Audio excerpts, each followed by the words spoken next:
Panasonic, এটা international brand. এখানে আপনি কিভাবে তৈরি করতেছেন এই ইন্টারন্যাশনাল ব্র্যান্ডটা? এখানে কি লেখা আছে মেড ইন বাংলাদেশ অথবা মেড ইন প্যানাসোনিক? জি খুলেন, কার্টুনটা দেখেন তারপরে খুলেন। কার্টুনটা খুব দেখেন। আচ্ছা আমি একটু বলি আপনাকে, এইটা তো আপনার একই মাল তাই না? এইটার কান্ট্রি অফ অরিজিন কোথাকার? এটা কি এখানেই তৈরি করেন আপনারা? এখানেই তৈরি করেন? কোথায় তৈরি করেন? ওই যে আরএফএল ফ্যাক্টরিতে লেখা আছে কোথায় কোথায়? এই প্রোডাক্টটা একটা ইন্টারন্যাশনাল ব্র্যান্ড, এইটা আসলে নিম্নমানের একটা প্রোডাক্ট। আপনারা একটা নিম্নমানের প্রোডাক্ট এই মার্কেটে বিক্রি করতেছেন, এই প্রোডাক্টটা বিদেশি বলে বিক্রি করতেছেন, আর এই নিম্নমানের প্রোডাক্টের কারণে কি হচ্ছে? কাস্টমার ক্ষতিগ্রস্ত হচ্ছে। এই 30 এবং 31 ধারা লঙ্ঘন করায় আপনাকে দুইটা ধারায় 1.5 লক্ষ টাকা অর্থদণ্ড প্রদান করা হলো, অনাদায়ে 2 মাসের বিনাশ্রম কারাদণ্ড প্রদান করা হলো। এসি আমি তৈরি করি না, আমি আরএফএল থেকে কিনি। অলরেডি আরএফএল এটা অ্যাপ্লাই মানে ওদের সাথে হইছে, ওটা আরএফএল থেকে কিনেন। কি এসি? কি এসি ব্র্যান্ডটা কি? প্যানাসোনিক। হ্যাঁ, প্যানাসোনিক। দেখান তো প্রোডাক্টটা, দেখান তো আমাদের।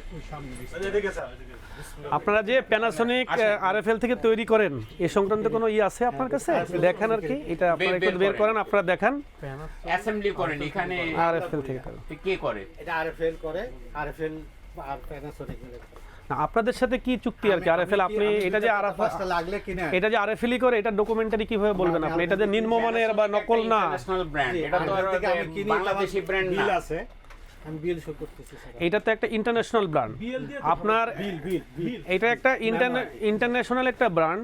এই ব্র্যান্ডটা আপনার এখানে আমরা ধরে নিলাম যে এটা আপনার নকল পণ্য, নিম্নমানের পণ্য। আমরা প্রোডাক্টটা দেখি, প্রোডাক্টটা দেখি আমরা।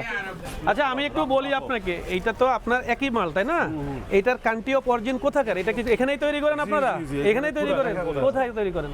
ওই যে আরএফএল ফ্যাক্টরিতে লেখা আছে কোথায় কোথায়? আরএফএল দেখা লেখা মেড ইন আরএফএল অথবা মেড ইন বাংলাদেশ। তো গায়ে লেখা নাই, কোথায় লেখা কিভাবে আছে? বুঝবো আমরা এটা? ডেভেলপ পেপারস আছে। পেপারস না, প্রোডাক্ট কি আছে? আসলে তাই না, লাভ নাই তো, এখানে খোলা আছে তো। এটা আপনি আমার কথাটা শুনেন, এই প্রোডাক্টটা একটা ইন্টারন্যাশনাল ব্র্যান্ড, এইটা আসলে নিম্নমানের একটা প্রোডাক্ট।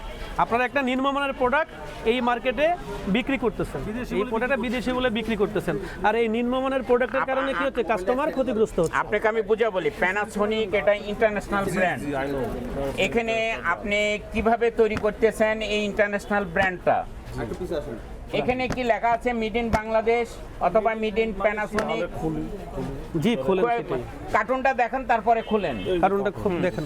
কোথাও লেখা আছে নাকি? দেখো মেড ইন বাংলাদেশ অথবা আপনার মেড ইন এইটা যে ইম্পোর্টেড, এটা কি ইম্পোর্টেড কোনো মাল? এটা বাংলাদেশে তৈরি হয়? কোথায় তৈরি, কোথায় লেখা আছে আপনার এটা? বা ঠিকানা কই? প্রতিষ্ঠানের নাম ঠিকানা কই? Panasonic corporation. কি সুন্দর, Panasonic corporation Bangladesh, Malaysia, England, কোথায়? শোনেন, বিষয়টা হচ্ছে প্যানাসোনিক একটা ইন্টারন্যাশনাল ব্র্যান্ড। এই ব্র্যান্ড বাংলাদেশে নিম্নমানের কোনো পণ্য বিক্রির সুযোগ নাই। আপনি যদি এই নিম্নমানের এসিটা বিক্রি করেন, এই নিম্নমানের এসি বিক্রি করলে বিএসটিআই থেকে যদি আপনি পরীক্ষণ না করেন, কি হবে? এর কম্প্রেসর বাস্টে মানুষ মৃত্যু ঝুঁকিতে পড়তে পারে, বিদ্যুৎ খরচ বেড়ে যেতে পারে। তো আপনি তো এইগুলো বিক্রি করবেন না। কোথায়? একটু পরে করেন, আমি তো অপারেশন আছে, একটু পরে করেন, অপারেশন আছে। আমি জাপান লেখা, এটা জাপান লেখা কেন? এখানে জাপান লেখা কেন? ব্র্যান্ড জাপান আর মেড ইন জাপান বাংলাদেশে এক কথা তৈরি নাকি? করতেছেন আর লেখা জাপান। আচ্ছা, এই প্রোডাক্টটা বাংলাদেশে তৈরি হচ্ছে, আপনি এটা মানেন? হ্যাঁ হ্যাঁ অবশ্যই, আরএফএল এর ফ্যাক্টরিতে তৈরি হচ্ছে। আচ্ছা, এখানে আরএফএল আসছে, ইম্পোর্ট আরএফএল। এটা বাংলাদেশে তৈরি হচ্ছে, হ্যাঁ, রাইট? right. আচ্ছা, খুব কম কথায় শেষ করি।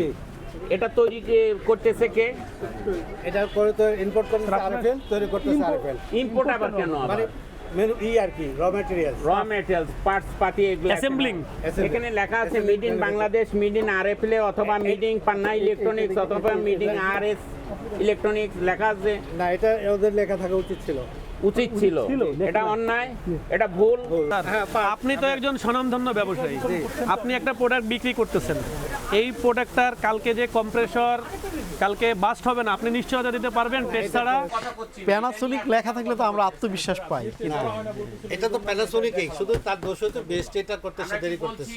এই যে প্যানাসোনিক দেখেন, আপনার যে প্যানাসোনিকের শোরুম, আপনার প্যানাসোনিকের একটা প্রোডাক্টও বিদেশ থেকে আসে না।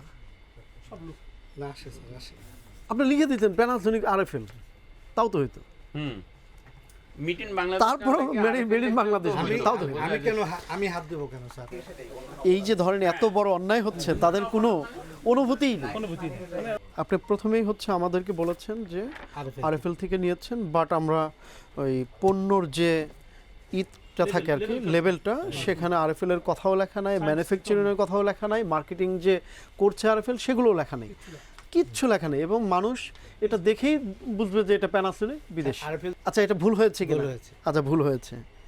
এর মানে এখানে দেখেন এর লেখা আছে যে কোনো ব্যক্তি পরিদর্শক কর্তৃক সরকারি দায়িত্ব পালন গ্রহণকালে ইচ্ছাকৃতভাবে মিথ্যা তথ্য প্রদান করিতে পারবে না, এই শব্দটা লেখা আছে ধারা 30-এ, এবং সেটার জন্য শাস্তির কথা বলা আছে যে 1 বছরের কারাদণ্ড অনধিক 50,000 টাকা পর্যন্ত অর্থদণ্ড। তো এই হচ্ছে বিষয়। আর অন্য আরেকটা ধারায় পড়ে আপনি এই যেহেতু লাইসেন্স নেননি এবং এখানে আপনার মার্কেটিং করছেন, এটা টেস্টে অ্যাপ্রুভ না, এই অপরাধগুলোর জন্য তারপরে হচ্ছে হ্যাঁ বিএসটিআই যে সার্টিফাইড না, কিন্তু সেগুলো আবার আপনি মার্কেটে বাজারজাত করছেন, বিক্রি করছেন, এবং এটা স্বাস্থ্যের ঝুঁকি ঘটাতে পারে। আচ্ছা, এই আইনের কোনো বিধান বা প্রবিধান লঙ্ঘন করলে সেই ক্ষেত্রে আপনার 31 ধারায় সেখানেও 1 লক্ষ টাকা অর্থদণ্ড। এখানে কয়েকটা ধারায় আসলে লঙ্ঘন হয়েছে, আমরা অনেক ধারায় যাব না। এই 30 এবং 31 ধারা লঙ্ঘন করায় আপনাকে দুটা ধারায় 1.5 লক্ষ টাকা অর্থদণ্ড প্রদান করা হলো, অনাদায়ে 2 মাসের বিনাশ্রম কারাদণ্ড প্রদান করা হলো।